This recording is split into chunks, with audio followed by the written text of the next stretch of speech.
Pascale Tummerel, directrice RSE de Vivendi, merci de répondre à notre interview. Nous voudrions vous poser la question, quels sont les droits de l'homme ou de manière plus générale les problématiques RSE spécifiques auxquelles sont confrontés le groupe Vivendi? Vivendi est un groupe intégré de médias et de contenus présents sur toute la chaîne de valeur des industries culturelles et créatives. C'est un groupe d'envergure mondiale qui investit plus de 2,3 milliards en 2015 sur les programmes audiovisuels, les contenus musicaux ou films. Par conséquent, on exerce une influence culturelle, humaine sur des millions de clients dans le monde. Et à partir de cette influence, de cette activité, les droits de l'homme ont une dimension particulière liée à ce secteur d'activité. Et par conséquent, nous, les enjeux RSE définis pour Vivendi sont des enjeux qui accompagnent la stratégie de l'entreprise, donc qui permettent de prévenir des risques, mais aussi d'offrir des opportunités de marché.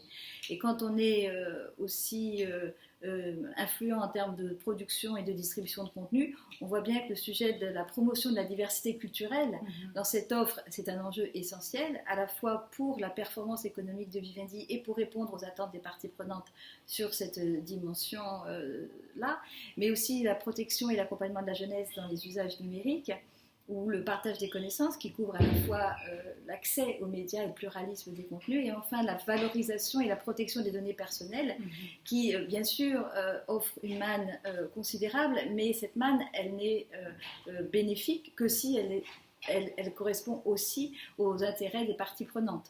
Donc on voit bien que cette construction de la RSE, elle doit s'appuyer sur cette réflexion permanente et constructive de savoir comment les produits et les offres d'un groupe comme le nôtre peuvent bénéficier à l'ensemble des parties prenantes. Merci beaucoup. Et au-delà du débat un peu suranné maintenant, droit souple, droit dur, quels sont les instruments innovants que vous avez pu développer pour mettre en œuvre de manière plus effective votre démarche RSE? Alors la RSE, c'est un aiguillon pour gagner du temps, notamment par rapport à la loi. Le temps de la loi n'est pas le temps de l'entreprise.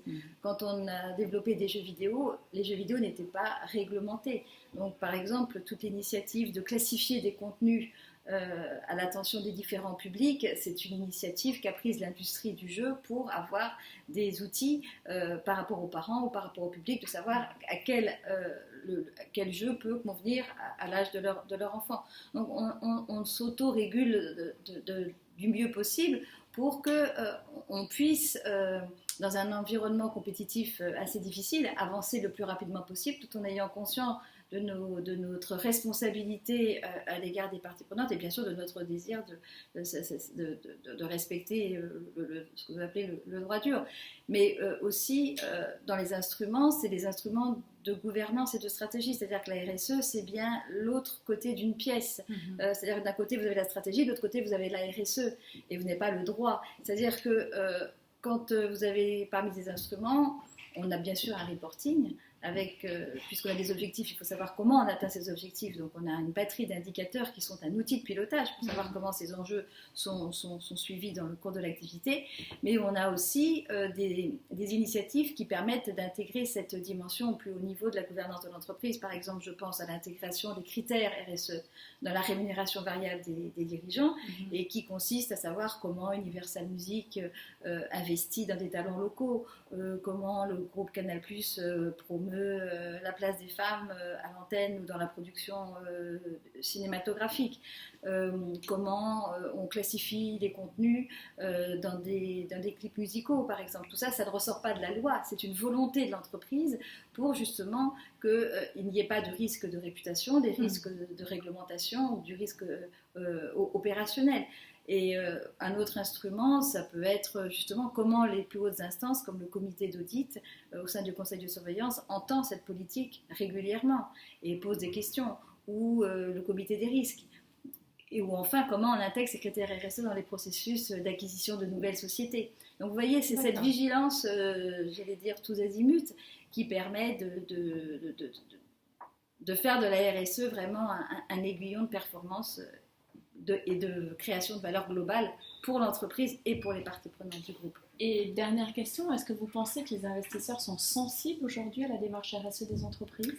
Ils sont non seulement ils sont sensibles, mais ils sont une force pour la RSE dans la mesure où un investisseur n'aime pas le risque.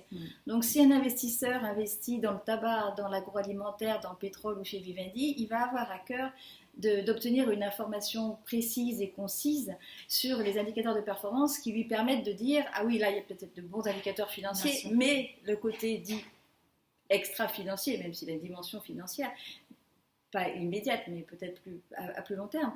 Donc ils veulent avoir cette connaissance du modèle d'affaires de l'entreprise, de sa stratégie, de sa gouvernance, de la manière dont elle parle avec ses parties prenantes, pour que ces risques soient bien appréhendés et qu'il n'y ait pas de mauvaises surprises. Pascal Thumren, merci beaucoup.